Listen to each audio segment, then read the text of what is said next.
tempo pode ser contado em anos, dias ou segundos, mas pode também ser contado em conquistas e realizações. Hoje, celebramos nossos 100 anos. Nossa história começou em 1919, com a instalação da primeira fábrica no Brasil. Hoje, mais do que nunca, sabemos que nosso principal compromisso é com a jornada de saúde de milhões de pessoas.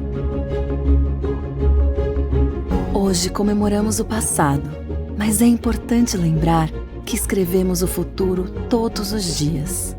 Tão emocionante quanto comemorar nossos 100 anos é construirmos juntos os próximos 100.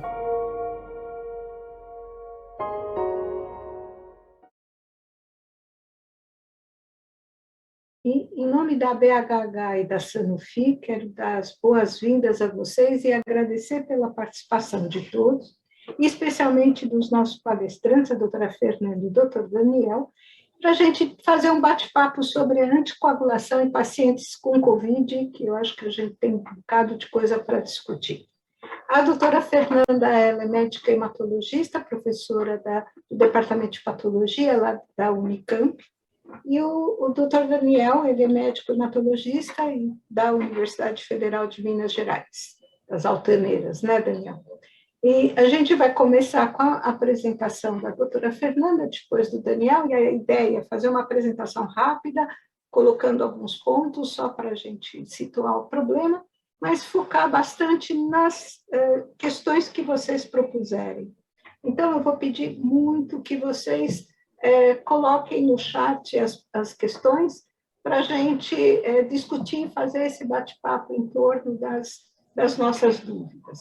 Pelo menos a gente divide as angústias, mesmo que não tenhamos todas as respostas, né? Então, por favor, doutora Fernanda Orsi, pode começar a sua apresentação. Muito obrigada. É um prazer estar aqui. Eu realmente preparei alguns slides mais para a gente ter um ponto aí de discussão a posterior, né? Depois que a gente terminar essas apresentações, eu vou falar rapidamente da anticoagulação nos pacientes com Covid, principalmente da anticoagulação profilática. Vocês sabem que no ano de 2000 todo, várias guias de sugestões de profilaxia antitrombótica para os pacientes com Covid-19 foram lançadas. Aqui no Brasil, a BHH lançou também uma guia própria, todas baseadas em opiniões de especialistas, e no final de 2020, 2021, surgiram, então, alguns guidelines, aí baseados em evidências de estudos clínicos, mesmo que observacionais. Eu vou focar agora nesses guidelines, mas depois, se vocês quiserem discutir alguma das guias anteriores, a gente discute também. São esses três principais, do CHEST, que foi no final do ano, do ESH, que foi do ano passado, né? Do ESH, que foi em fevereiro de 2021, e agora atualizado de agosto, o da Sociedade Britânica de Cirurgiões Torácicos, né? Então, esses guidelines, eles são evolutivos, né, do ponto de vista temporal, em relação à necessidade de anticoagulação profilática. Lá em 2020, o CHEST colocava que para casos críticos havia uma recomendação e não crítico uma sugestão, lembrando que a recomendação eles fazem no guideline, pelas métricas do guideline, quando existe com clareza um benefício daquele tratamento sobre os riscos, enquanto que a sugestão implica que esses benefícios não estão tão claros. A partir do ESH, né, de fevereiro, foi uma sugestão, anticoagulação para todos os hospitalizados, aqui eu estou falando de pacientes hospitalizados, e aqui do BTS, uma recomendação para todos os casos. O tipo de anticoagulante, lá em dezembro de 2020, o CHEST colocava para casos críticos heparina de baixo peso molecular ou heparina não fracionada, e não críticos heparina de baixo peso molecular, não fracionada, ou então até o Fondaparinux. O ESH não sugeria anticoagulante, e o BTS recomendava especificamente o uso de heparina de baixo peso molecular. E a dose para profilaxia? Lá em finalzinho de 2020, a sugestão para os casos críticos era a dose padrão e a recomendação para os casos não críticos. Esses casos não críticos são aqueles, em geral, hospitalizados em enfermarias, né? E os críticos são hospitalizados em UTI. Sugeria também a dose de profilaxia habitual.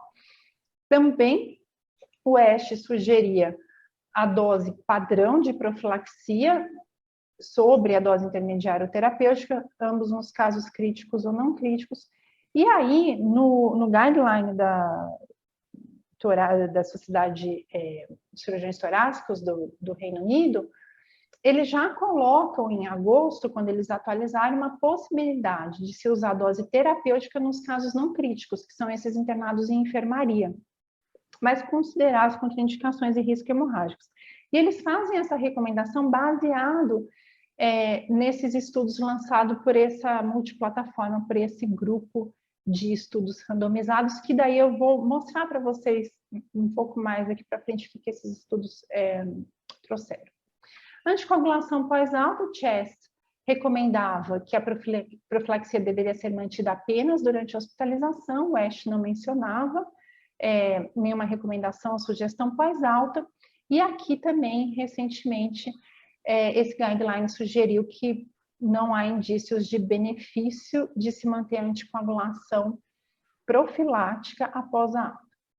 Para os pacientes que realmente tiveram trombose, o único que fez recomendações foi o guideline do CHEST. Eles recomendaram o uso de DOACs ou até antagonista da vitamina K, se necessário, para trombose proximal ou TEP, nos casos ambulatoriais, com uma anticoagulação de 3 meses. E sugeriram, nos casos aqui de enfermaria com trombose ou TEP, o uso de uma heparina, mas abriram a possibilidade do uso do DOAC em caso de paciente estável, sem interação com outras medicações, que esteja tomando medicações que possam ter interação com o DOAC, tá? E nos casos críticos, né, que são esses casos em geral de UTI, usar uma heparina, seja ela de baixo peso molecular ou não fracionada, para tratamento. Bom, para os novos estudos randomizados. Como eu falei para vocês, teve esse grupo de estudos que publicou em agosto. Eles publicaram 2 estudos e neles que se basearam a última recomendação britânica de se aumentar a dose para os pacientes não críticos. E aí eles dividiram uma publicação para pacientes não críticos, outra publicação para pacientes críticos. Eu vou começar mostrando o que são esses estudos, porque o começo deles é basicamente o mesmo, tá?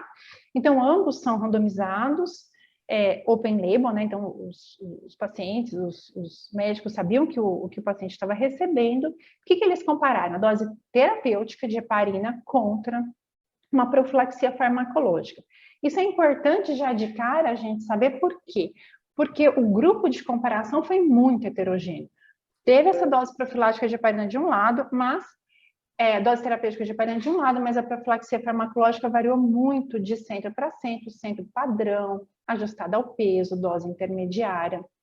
O desfecho foi o número de dias sem suporte de vida, que é um desfecho que é difícil da gente, não é muito intuitivo, mas é uma escala que eles criaram, contando o número de dias livres de suporte cardiovascular e respiratório, e aí contava isso até o dia 21 de internação. E o paciente que havia falecido, ele ganhava uma pontuação de -1. Então, quanto maior o número de dias livres de suporte de vida, o paciente tinha, no global, tido uma evolução melhor. Olha só que interessante. Esses 2 estudos, eles acessaram 13 mil pacientes, um pouquinho mais aqui, mas quase 10 mil não foram elegíveis para ingressar no estudo, principalmente por eles não chegarem ao critério de inclusão. E aqui é muito difícil saber por que realmente esses pacientes não atingiram o critério de inclusão, porque são 13 estudos diferentes, feitos em diferentes países. Cada estudo, inclusive, tem uma distribuição de países diferentes, e cada um adotou um critério de inclusão e não tem exatamente qual foi o tipo de não inclusão que esses pacientes não tiveram, mas é uma inelegibilidade muito grande, né? De 13 mil, 10 mil não ser elegível, 3 mil ser elegível, quer dizer, quantos por cento desses pacientes que eles testaram são semelhantes aos pacientes do dia a dia dos nossos hospitais, né? Então, aqui, para os pacientes não críticos, foram 2.244 pacientes randomizados, ou para anticoagulação terapêutica ou profilática, com dose, né, de tromboprofilaxia, e 1.207 randomizados com COVID grave, meio a meio, aqui também para profilaxia e farmacológico, lembrando que esse estudo foi esse particularmente dos pacientes graves, foi suspenso antes do término da randomização protocolar por conta de o que se chama de futilidade, que é que não teve benefício à dose terapêutica. Bom, então, para esses pacientes críticos, olha só, esse gráfico é bonito. Aqui, quanto mais vermelho, mais ou o paciente faleceu, menos um, ou menos tempo ele ficou sem um suporte de vida. E o azulzinho, mais tempo ele ficou sem suporte de vida e tudo mais. Então, o paciente com dose terapêutica, ele é mais vermelho, ou seja, ele ficou mais tempo em suporte de vida, obteve mais casos de óbito. Em relação à profilaxia, isso nos pacientes críticos, em UTI. Se a gente for fazer uma avaliação da tabela mesmo de resultados, os dias sem suporte de vida foram maiores na tromboprofilaxia usual, né? Assim como teve também um pequeno aumento da sobrevida, mas a diferença veio principalmente dos dias sem uma necessidade de suporte de vida, uma redução aqui de quase 20%, tá? Mas, em contrapartida, os pacientes com dose terapêutica, além de não terem tido melhora global da evolução clínica, também tiveram maior sangramento. E foi aqui que foi interrompido o estudo. Mas, nos casos de pacientes não críticos, moderados, de enfermaria, a situação se inverteu. Então, lembrando aqui o vermelhinho, né? Quanto mais paciente foi a óbito, mais tempo ficou com ventilação mecânica, com suporte de vida. Essa proporção de pacientes aqui com pior evolução foi maior nos que tiveram uma profilaxia padrão em relação aos que usaram dose terapêutica da anticoagulação. E aí, quando a gente olha a tabela, a sobrevida foi maior, aqui 20% maior nos pacientes que usaram dose terapêutica. A sobrevida sem suporte de vida, né, até 28 dias, foi maior também, quem recebeu dose terapêutica, 30%, mas, em contrapartida, o sangramento também foi maior, em quem recebeu dose terapêutica foi 80% maior, e não é qualquer sangramento, é um sangramento de grande monta, né, um sangramento muito grave. Então, apesar de ter aí algum benefício que aparentemente, que o estudo mostra, teve mais sangramento no grupo de pacientes que tomou uma dose terapêutica. É importante a gente ter em mente esses resultados pensando que é uma composição de 3 estudos que foram feitos em locais completamente diferentes, tinham critérios de inclusão diferentes, a dose terapêutica foi comparada com diferentes tipos, a comparação aí foi muito complicada, porque com diferentes tipos de profilaxia convencional, ajustada por peso. Então, a interpretação desses resultados fica um pouco prejudicada, e isso que a gente pode discutir depois, o quanto que isso é aplicável nesse sentido na prática clínica. Rapidamente, esse estudo, ele é muito semelhante, eu queria mostrar para vocês, foram randomizados pacientes em UTI para receber dose intermediária ou profilática padrão de heparina, e aí o desfecho foi eventos trombóticos, mortalidade, ECMO. Aqui, olha que interessante, 1.600 pacientes também, muitos, mais da metade, não elegíveis para randomização, 600 foram randomizados. Então, em todos esses estudos se perdeu muitos pacientes, uma quantidade muito grande, e isso acaba comprometendo muito uma situação que chama generalização do resultado, ou seja, aquele resultado é aplicado para aquele seleto grupo de pacientes que conseguiram ser incluídos no estudo, e e muitas vezes eles não são extrapoláveis para qualquer população, para a população geral.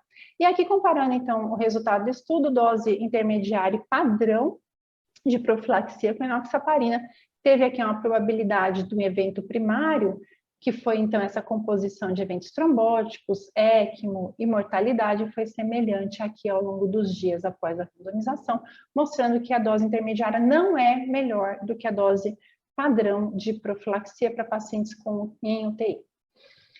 Por fim, eu vou mostrar para vocês esse estudo que é bacana, é brasileiro, foi publicado agora recentemente também. E começando, assim, quem que eles estudaram? Foram pacientes hospitalizados com COVID, que tinham sintomas até 14 dias e aumento do dímero D. Qualquer aumento? Não. Sim, qualquer aumento. Uma vez acima do valor, uma vez e pouquinho acima do valor de referência já era suficiente para incluir. Aqui, olha que interessante, 3.331 pacientes elegíveis.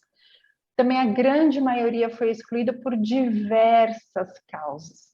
E desses, 615 puderam ser randomizados, um quinto dos pacientes elegíveis.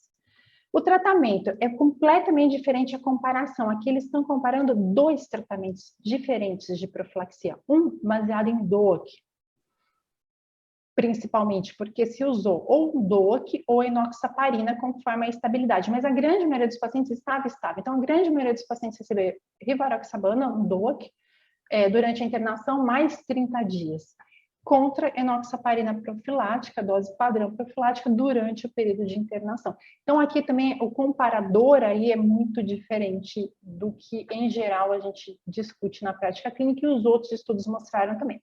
O desfecho foi composto, né, morte, dias de hospitalização e dias de suporte de oxigênio até o dia 30 da randomização.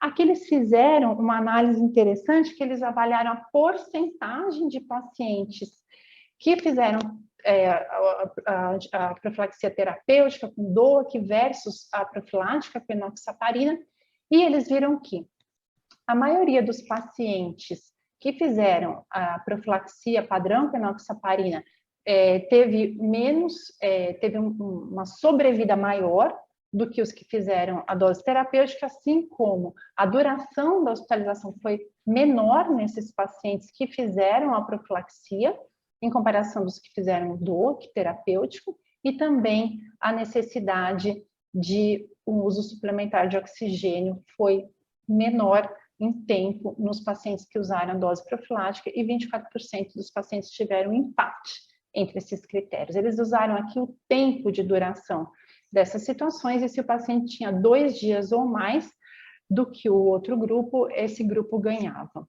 em termos de benefício, em termos de análise de benefício, né? Então, aqui rapidamente mostrando para vocês o desfecho composto de trombose do grupo de terapêutico contra o grupo profilático, foi muito semelhante a esse desfecho, assim como o desfecho de morte foi semelhante ao grupo terapêutico do profilático, lembrando que o terapêutico aqui é um DOAC em dose terapêutica e o profilático é enoxaparina em dose profilática. E, entretanto, além de não ter o benefício da anticoagulação em dose terapêutica, houve uma quantidade bastante maior, 3 vezes maior, de eventos hemorrágicos, tanto sangramento maior quanto sangramentos clinicamente relevantes nos pacientes que receberam tratamento terapêutico com DOAC. Então, essas são as primeiras considerações sobre esses estudos, os guidelines que tem até o momento, esses estudos que têm o potencial de mudar esses guidelines e quanto eles podem ou não, quanto que eles trazem mesmo informação para amparar qualquer mudança de prática. Eu vou ficar por aqui com os slides por um momento e aí a gente abre para discussão aí dessa situação. Obrigada, Deise. Obrigada, Fernanda. Ótimo, vamos ter um monte de perguntas aí. Daniel, você consegue falar com a gente? O Daniel está lá no meio das alterosas com problema de conexão. Eu estava falando que me coube a parte de situações especiais, tá? Então, acho que, obviamente, né, esses pacientes não foram incluídos nos trials, né? Imagina, né? A gente está falando de heparina de baixo peso, de trials que aconteceram há 20 anos atrás, os pacientes com insuficiência, tá? Então, a fragilidade do dado é muito grande, os estudos eles são extremamente pleomórficos, eles são, na grande maioria, estudos retrospectivos, não são estudos prospectivos, não são randomizados, né? Não são cegos, e muitas vezes comparam doses de heparina diferentes. Tá? Então, quando a gente traduz isso para a COVID, a gente vai ter um problema ampliado. Né? A gente vai ter doses que não eram padronizadas para pacientes sem COVID e que a gente vai estar usando em pacientes internados com uma doença hiperinflamatória, em pacientes hiperinflamados, que a gente não sabe muito bem como é que eles vão responder. Então, basicamente, o que a gente tem na literatura são recomendações, né, e recomendações baseadas em evidências frágeis sobre doses profiláticas em pacientes obesos, doses terapêuticas em pacientes obesos, e a mesma coisa, profilática e terapêutica em paciente renal crônico. Então, resumidamente, gente, acho que talvez seja melhor a gente passar rápido e abrir a discussão, a gente tem, nos pacientes com dose profilática, a chance de não modificar a dose. Né? Então, você tem um paciente obeso, na verdade, um paciente renal crônico, onde você pode usar uma dose profilática, e existem alguns guidelines que recomendam que, em vez de 40 miligramas dia, que a gente faça 30 miligramas dia nesses pacientes renais crônicos. Mas quando a gente pensa em dose, e sem muita aplicação da dosagem do anti-10 ativado nessas situações, e quando a gente pensa no paciente renal crônico, e a gente teve um tanto de paciente com COVID, com necessidade de tratamento, as recomendações são antigas, e as recomendações elas são de preferência para a heparina não fracionada. Comece a heparina não fracionada com um bolo um pouquinho menor do que o habitual, sugere 60 unidades por quilo ao invés de 100 unidades por quilo. E caso você vá usar de heparina de baixo peso, existem duas doses na literatura. Você vai fazer 1 miligrama quilo dia de enoxaparina. A outra opção é você fazer 0,75 miligramas quilo de heparina. As outras heparinas de baixo peso, heparina, dalteparina, são moléculas menores, e por serem menores, elas têm menos necessidade do rim, e talvez sejam mais fáceis de serem utilizadas nessa situação. Quando a gente pensa no obeso, a gente vai ter uma dose profilática do obeso que deve ser no mínimo 40 de 12 em 12, alguns autores falam em 60 miligramas de 12 em 12 em termos de profilaxia, e quando a gente vai pensar em dose terapêutica, a gente tem um problema, porque a sugestão é que se faça 1 miligrama por quilo de 12 em 12, que se evite a dose única, 1,5 miligrama de enoxa, por exemplo, mas a maioria dos estudos, eles colocam um corte em pacientes com 150 quilos. Então, na verdade, a gente tem isso muito bem, e por isso a gente tem isso na literatura, né? Eu posso usar 1 miligrama quilo dia até 150 quilos. Isso é porque a gente tem muito pouco paciente super obeso incluído nesses estudos. É possível que a dosagem de anti-10A ajude no renal crônico em dose terapêutica e que ela ajude no obeso em dose terapêutica também. Mas lembrando que a gente não tem uma associação desses níveis de heparina terapêuticos com desfecho clínico, com recorrência de trombose ou sangramento aumentado, o que é um problema, tá? Apesar da gente imaginar que a gente sabe o nível de terapêutico de anti-10, a gente não sabe como é que os desfechos clínicos são. E aí, gente, quando a gente transporta isso para a COVID, o que a gente vai ter é uma série de letras, né, letters, né, artigos pequenininhos, tentando utilizar o anti-10 ativado para ver se a dose profilática está adequada e para ver se a dose terapêutica está adequada, com os mais diversos resultados. Situações onde eles mostram que usar o anti-10 faz sentido, situações onde eles mostram que usar o anti-10 não faz diferença nenhuma, situações onde, mesmo com anti-10 em nível terapêutico, esses pacientes fizeram 30% de tromboembolismo venoso assintomático, né? Tem que tomar esse cuidado também. Não sabe o que significa ter um tá? E uma outra coisa que eu achei interessante de comentar, e talvez de trazer por último, é que muitos desses pacientes com COVID, eles ficaram em terapia em hemodiálise contínua. Né? E eles observaram que, é claro que isso foi uma observação, e que a gente não tem estudo randomizado para ver isso, mas a incidência de coágulo no filtro da hemodiálise e a quantidade de troca de filtro que esses pacientes tiveram na hemodiálise foi maior do que o habitual, o que motivou o aumento dessas doses de uma forma empírica. Tem alguns hospitais que fizeram protocolos para diálise contínua com anticoagulação plena nos pacientes, e medindo TTPA pós-diálise, mas, de novo, nenhum deles mediu o desfecho clínico, né? Então, aumento de sangramento ou incidência de trombose. Um deles consegue mostrar que a meia-vida do filtro melhora quando você usa a dose terapêutica da heparina, não, aí eram heparinas não fracionadas, todos eles, né? E monitorizando pela atividade protrombina pós-filtro.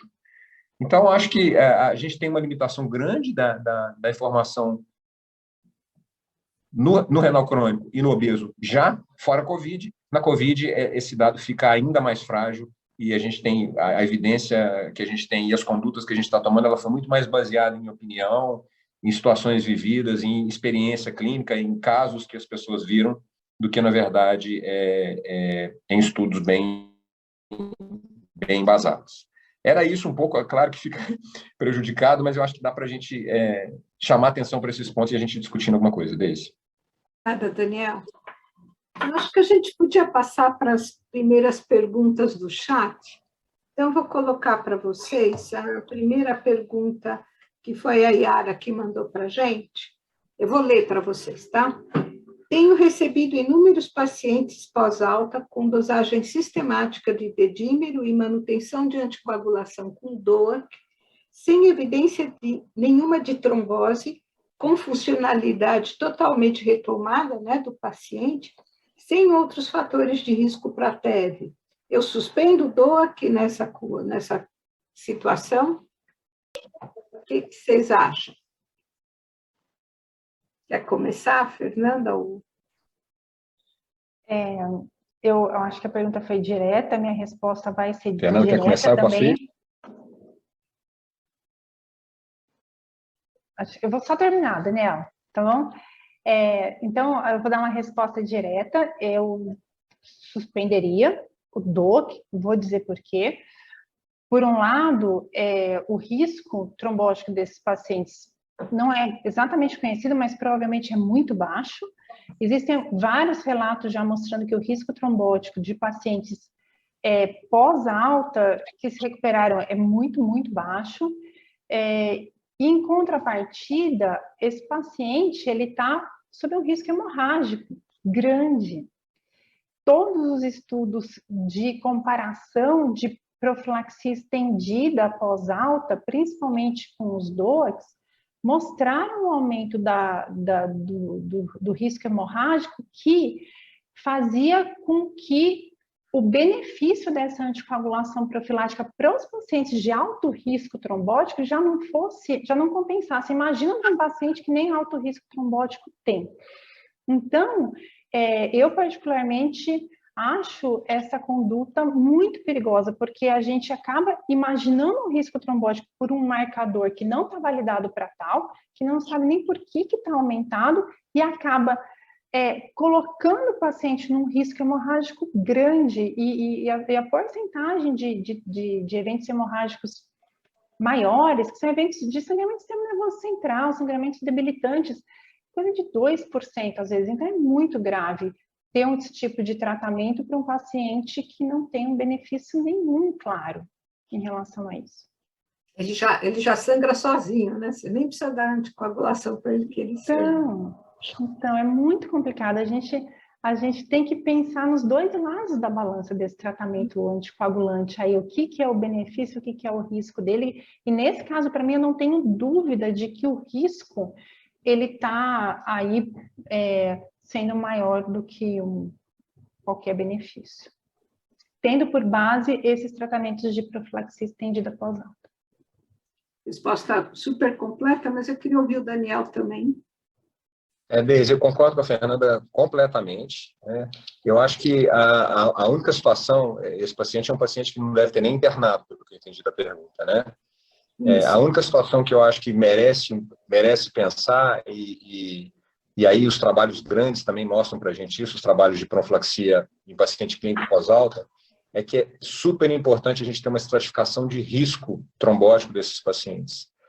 E nos pacientes internados que recebem alta, que tem um risco, algum score de risco realmente elevado no momento da alta, esses caras merecem uma profilaxia. Né? Por isso, esse dado que a Fernanda está falando falhou, né?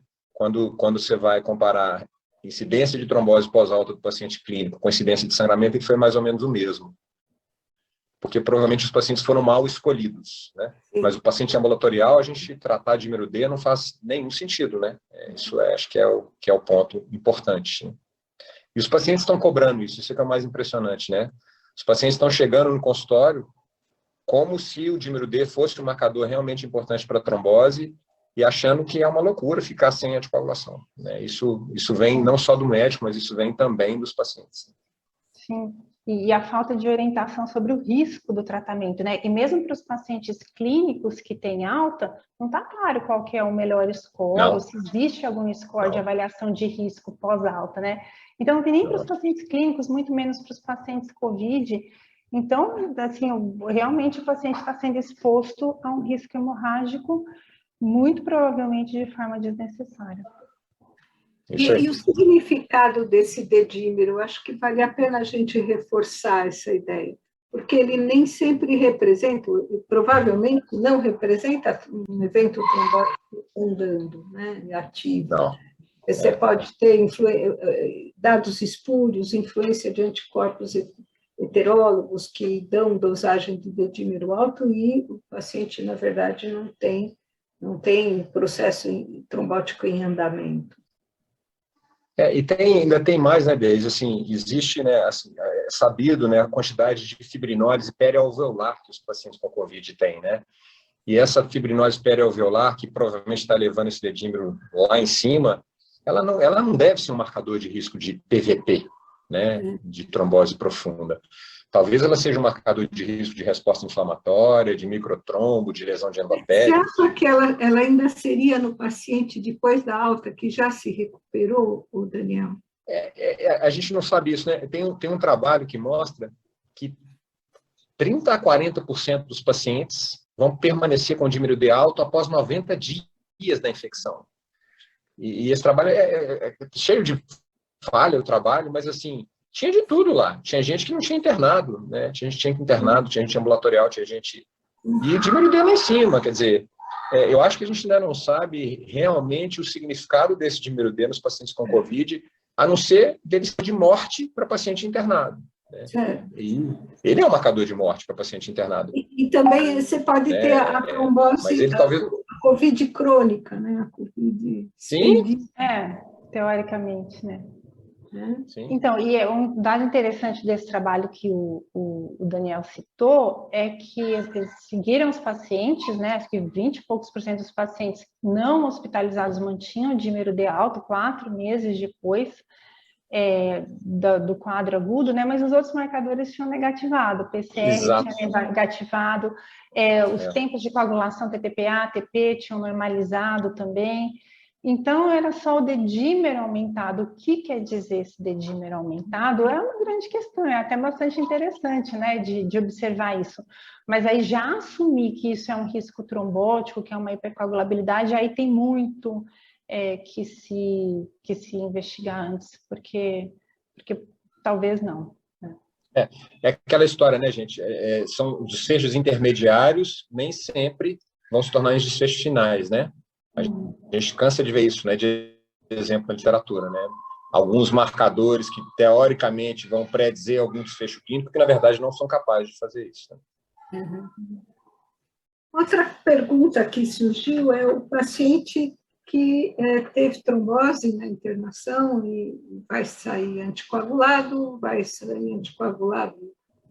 as recomendações para considerar um evento provocado, e aí você mantém mais tempo, se há alguns que você mantém mais tempo, e se você investiga alguma coisa. Começa pelo Daniel, então, dessa vez. Essa pergunta é boa, né, Deise? Porque isso envolve um tanto de coisa.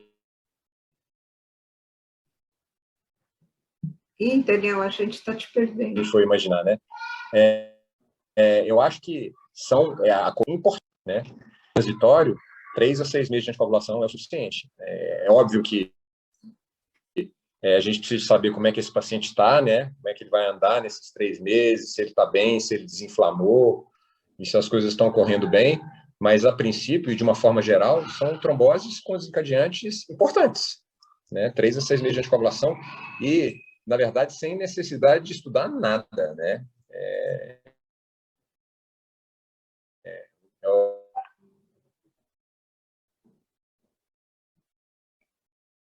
É como se fosse uma trombose, não tem a forma de enxergar esse paciente. Fernanda, você quer comentar? Não, basicamente isso também. Eu vejo essa investigação de trombofilias, de riscos, né, hematológicos de trombose, como uma investigação muito etiológica, né, de você tentar encontrar um porquê daquele paciente ter tido aquela trombose, né?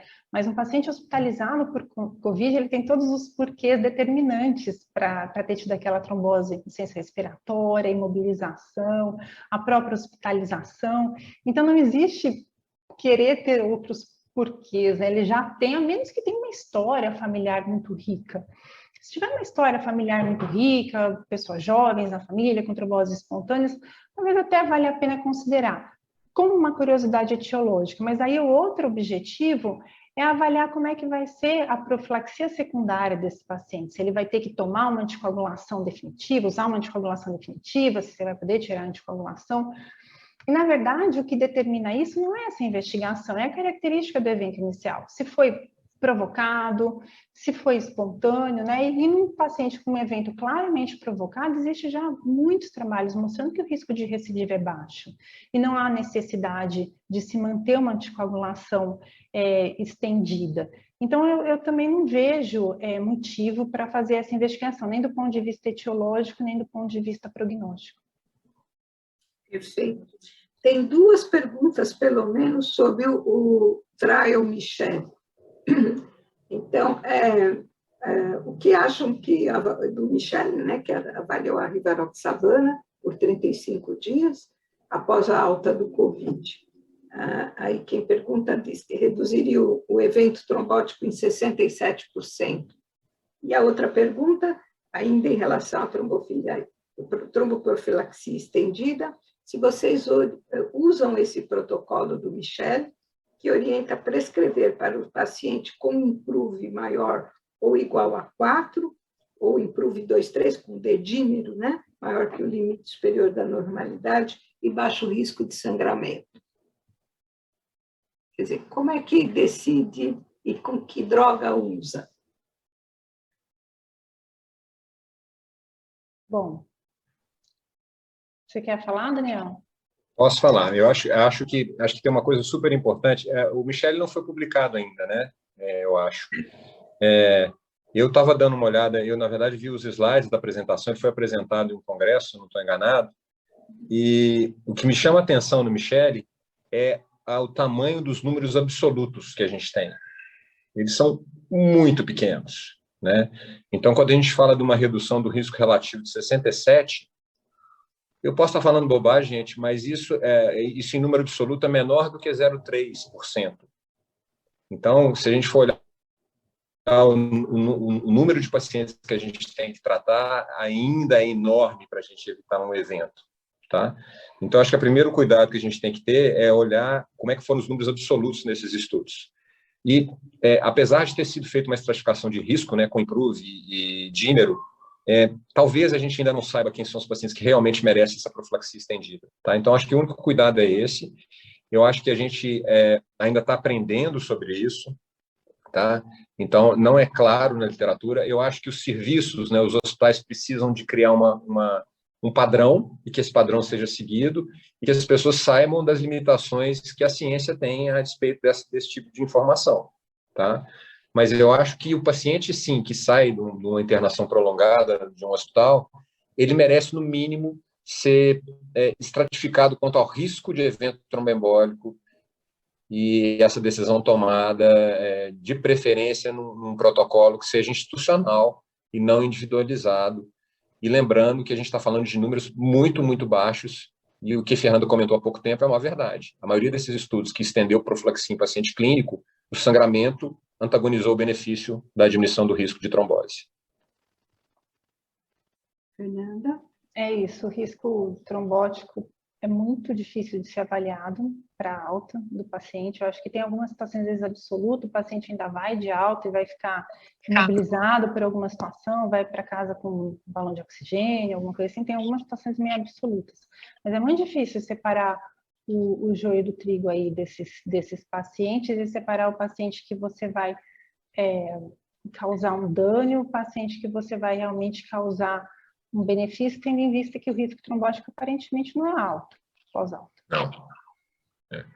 Acho que tem uma outra coisa importante de falar, gente, que acho que é legal de lembrar, que a gente esquece, e isso a gente já tem muita publicação, o risco de morte por sangramento, ele é em torno de 4 a 5 vezes maior do que o risco de morte por recorrência de trombose. Então, isso é um outro dado que a gente não pensa, né? Quer dizer, muitas vezes o risco de recorrência ou da trombose ele pode ser maior do que o risco de sangramento, porque as pessoas morrem mais quando elas sangram, e se a gente pensar no desfecho morte, talvez a gente use menos isso ainda, né? Isso é uma coisa que a gente tem que estar na cabeça também.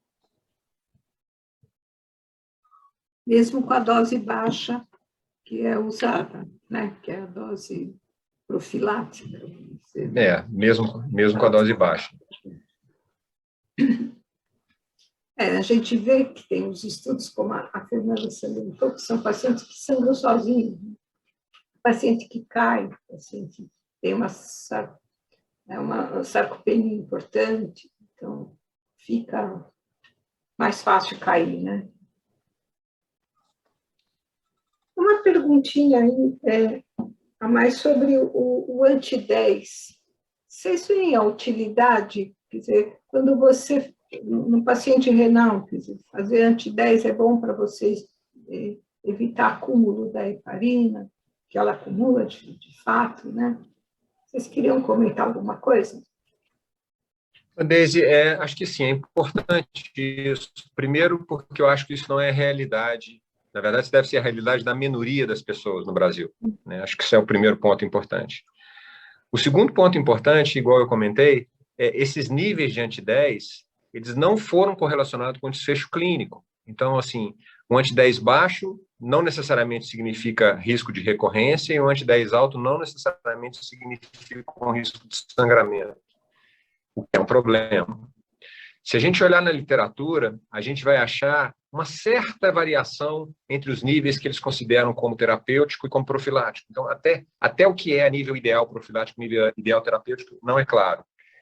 E quando você vai ver, né, nos pacientes com COVID, a gente ainda não tem absolutamente nada que mostrou que monitorizar esse anti-10 em determinadas situações vai fazer com que a gente tenha um desfecho melhor, né?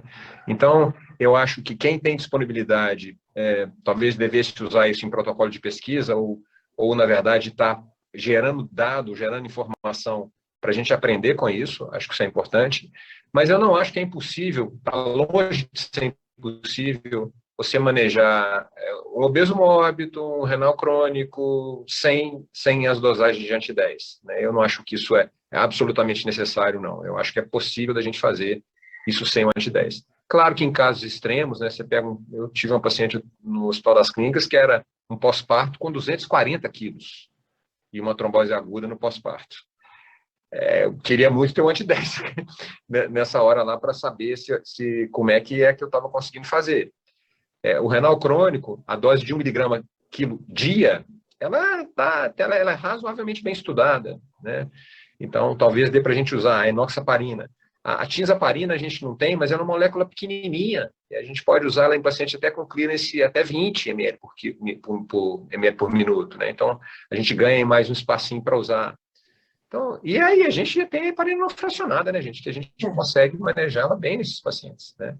Então, eu acho que o anti-10, ele ajuda, mas eu não acho que ele é uma coisa imprescindível no nosso dia a dia. Eu tenho só uma consideração diferente do porquê que eu gosto, em que situações eu gosto do anti-10, eu acho importante.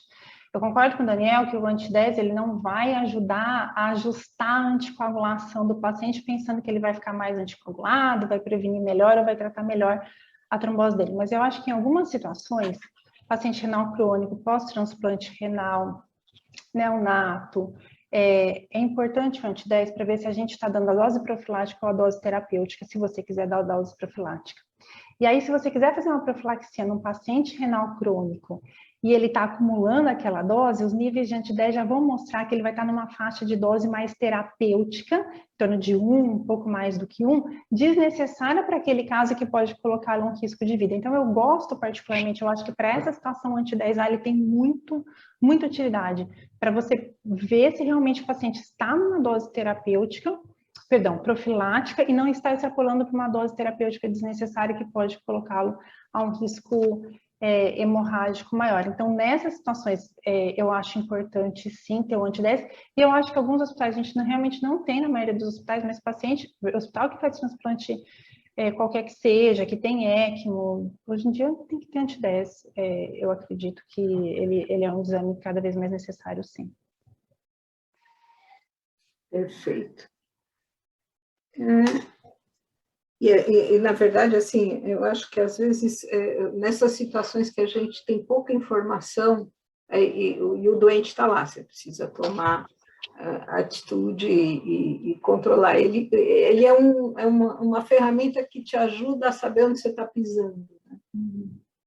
É que, como o Daniel chamou a atenção, não é sempre disponível mesmo. Né? Tá certo. Pessoal, com relação à avaliação de risco de sangramento, vocês gostariam de falar alguma coisa? Quem é que tem mais risco? Como é que é isso? Como é que se avalia isso? Você sabe, Bess, que a gente teve um aluno de mestrado lá na faculdade, que ele pegou os scores de risco, todos esses que a gente tem, hemorragias, Hasbled, o próprio score para a TVP, né, que saiu é o último que saiu, e tentou fazer uma correlação entre eles e ver qual deles performava melhor numa coorte que tinha sangrado. E foi um arraso. A correlação entre eles foi horrível e o grau de predição deles de risco de sangramento também foi muito ruim. Né? E a gente encontra isso na literatura, né?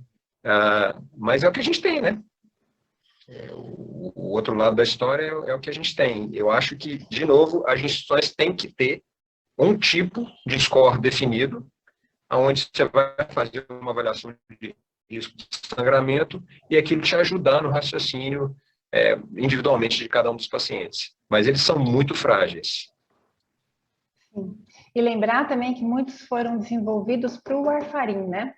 O Hasbled, por exemplo, leva em conta o RNI, tem o uso de álcool, interferência com o warfarin, né? Então, muitas vezes eles também não são extrapoláveis para o paciente que não vai tomar nada ou para o paciente que está tomando DOAC, né? Perfeito, isso aí. Então, assim, o paciente que tem histórico hemorrágico, o paciente que usa antiagregante, o paciente que tem plaquetopenia, esses são os pacientes que são os pacientes claramente de maior risco hemorrágico, né? Os que já têm clínicos, que têm plaquetopenia, os que têm alguma alteração de coagulação e os que tomam os antiagregantes já. Posso agora fazer uma coisa mais... andar um pouquinho, ainda na Covid, mas não da Covid, que é a vacina. Acho que vale a pena a gente dar uma comentada na trombocitopenia trombótica da pós-vacina. Vocês querem comentar? Acho que, apesar de rara, é uma coisa que é importante a gente ter na cabeça, né?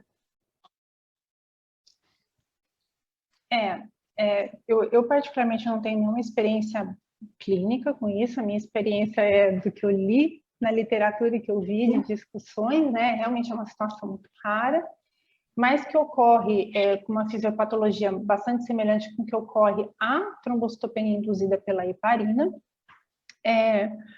com um tratamento que tem sido proposto até de forma semelhante, né? Usando o heparinode, uma medicação como um DOAC, para tratamento, para justamente evitar a heparina ou evitar qualquer anticoagulação que possa piorar a situação, e o tratamento com imunoglobulina. Eu acho que tem um tempo, né, para essa trombocitopenia ocorrer após a vacinação, se não me engano, são 90 dias a partir da data de vacinação. Ela costuma ser mais precoce, na verdade. Ela costuma ser mais precoce e assim, a suspeita é a partir de uma plaquetopenia, né? Então, é a combinação da trombose com a plaquetopenia, isso é um dado importante, né? Uma coisa que eu acho que é importante destacar nesse caso, assim, é que é um mecanismo de reação adversa à droga que não está ligada a nenhum tipo de risco trombótico prévio. Então, não é uma trombose habitual que o paciente tem provocada ou espontânea. Não, é uma reação adversa à droga que tem um mecanismo fisiopatológico completamente diferente, dissociado de outras trombofilias, e é importante saber diferenciar bem essas duas coisas para não mesclar essas duas doenças, né? Perfeito. Quer falar, Daniel? Eu acho que isso que você falou, Fernanda, é importante, porque daí vem a outra pergunta, né, outra questão que é do nosso dia a dia, que é o paciente que tem trombose ou até, né, o sujeito que está anticoagulado, que, enfim, tem trombofilia e precisa vacinar. Então, essa era a pergunta nossa de todo dia, né? Todo dia no café da manhã tinha umas 10 perguntas. Doutora, que vacina que eu posso tomar? Né?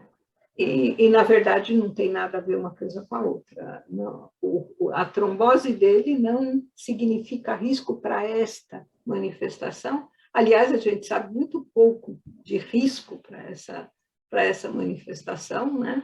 O risco do paciente é mais relacionado ao tipo, a vacinação com vetor, enfim, arbovírus, que até em outras situações pode dar plaquetopenia, né?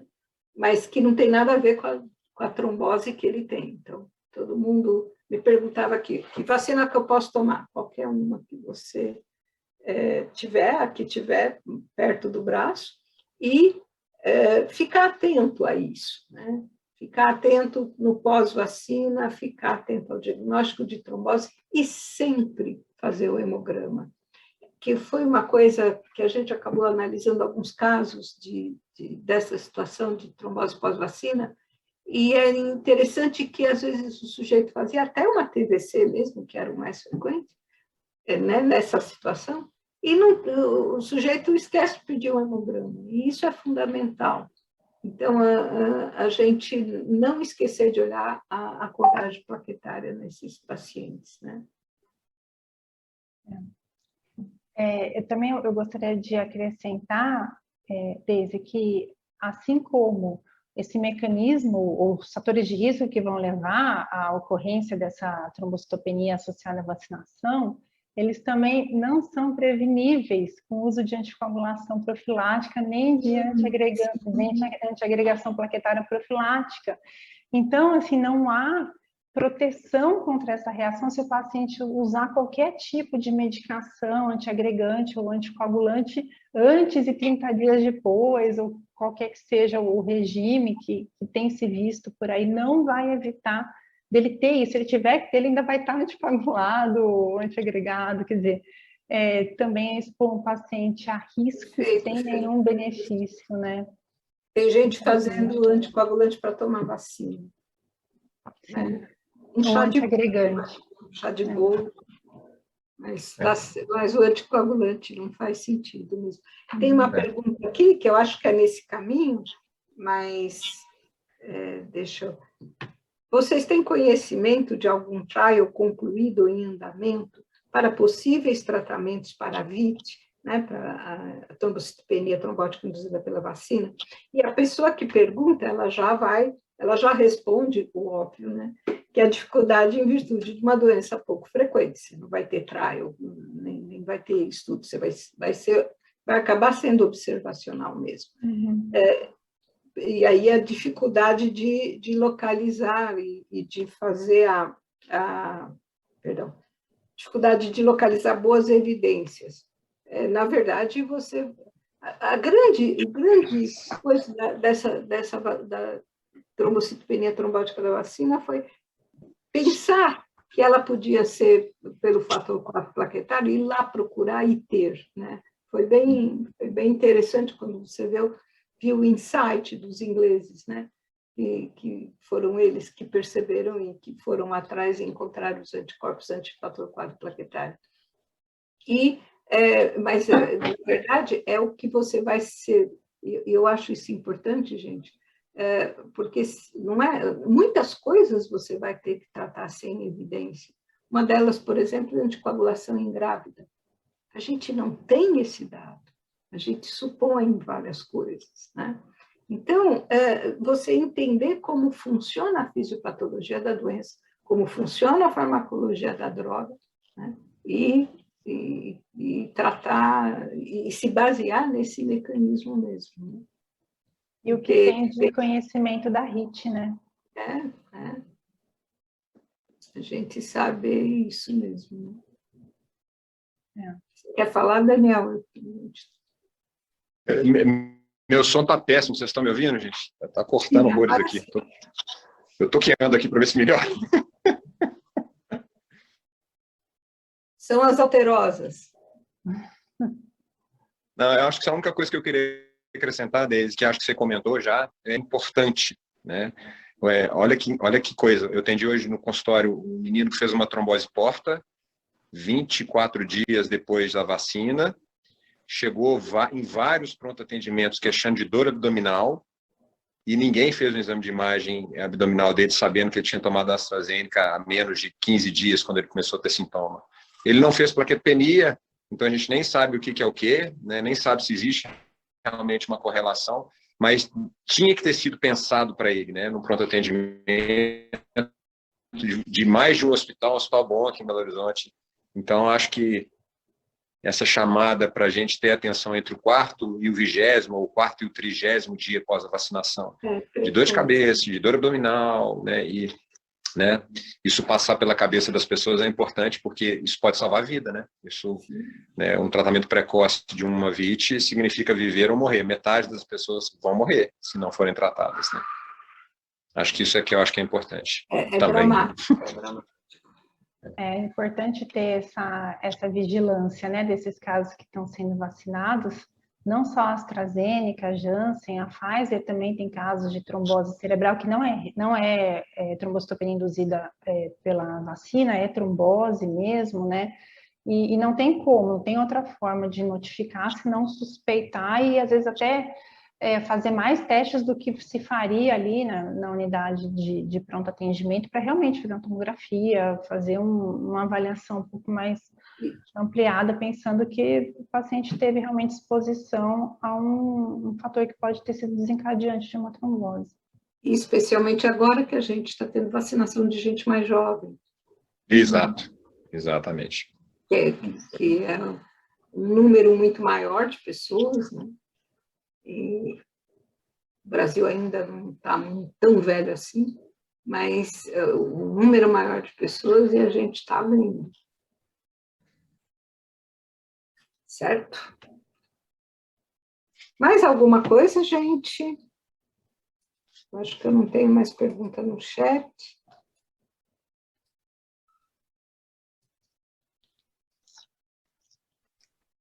Vocês querem falar mais alguma coisa, mais algum recado? Eu acho que nós cobrimos os temas mais importantes que a gente queria discutir, que tem muito a ver com a nossa prática clínica também, com o que a gente tem lido e estudado sobre o assunto e o que a gente tem tido de experiência pessoal mesmo. Eu acho que foram pontos bastante relevantes: dose de anticoagulação, tempo de anticoagulação profilática em situações ou não, o dímero D, a vacinação. Eu estou bastante satisfeita, Deise. Acho que foi bastante proveitosa essa conversa. Olha, acabou de chegar uma pergunta: qual o método melhor para o antifator 4 plaquetário? Elisa? Para vacinação, né, é o ELISA, o teste funcional muitas vezes assim. E como tem que ser ELISA, né? Tem que ser ELISA. ELISA. E como para a HIT, esse teste ele vem bem depois do que você já tratou o paciente. Não espere o teste para tratar o paciente. Né? Ele vem bem depois. Né? Não vai estar no laboratório de urgência. 13 da PTT. Né? Não fique esperando por ela. Trate antes, faça o diagnóstico, trate, depois aí você vê. O importante é tratar precocemente. Né? Colhe a amostra antes, né? E guarda, trata e encaminha a amostra quando... Isso, mas você tem que tratar enquanto isso. Você vai tratar sem o resultado. A suspeita clínica, né? Ela é muito importante mesmo. O diabo é não fazer a suspeita clínica. Né? Podemos encerrar, pessoal? Acho que sim. Acho que vamos. Então, eu queria agradecer a todo mundo que esteve com a gente, esteve nos ouvindo, esteve fazendo perguntas, e vocês veem que a gente tem ainda muita angústia, pouca evidência, a dificuldade de construir evidência, isso é inerente à vida, né? É uma coisa da vida. Né? Você tem 13 mil pacientes e consegue selecionar 2 mil, não mais do que isso. É realmente um viés importante, e a gente é o que temos, não há condição de ter diferente, mas você raciocinar, não que aquele dado não seja importante, ele é muito importante, mas você, na hora de aplicar, perceber essas diferenças. Tá certo? Isso aí, Então, em nome da BHH, a gente agradece a presença de todos, e eu vou convidar para o próximo webinar, que será amanhã, dia 30 de setembro, e vai ser sobre SMD. Então, acho que deve ser interessante também, muitas questões aí da SMD. E para o congresso, né, gente? Nosso congresso que vai acontecer entre 27 e 30 de outubro. A Alessandra já gravou todas as aulas nossas. Então a gente espera vocês lá no EMO também. Ainda muito virtual, né? Talvez um dia a gente consiga voltar para o presencial, pelo menos no híbrido, em algum momento, e aproveitar o cafezinho. Mas, por enquanto, cada um com seu cafezinho em casa. Vocês querem dar uma palavrinha última, por favor? Só um beijo para todo mundo. Super obrigado, muito legal a conversa. Acho que concordo com a Fernanda plenamente. A gente passou tudo que tinha que passar aí. E me desculpem, pessoal, mas hoje está até chovendo aqui, está uma tempestade aqui agora. Agora você imagina. Tá tudo louco aqui. Eu mando a aula para ler, depois a gente disponibiliza isso, deixa isso no site da BHH e como é que puder fazer. Obrigadão. Obrigada, gente. Uma boa noite, viu? Obrigada, pessoal. Boa noite.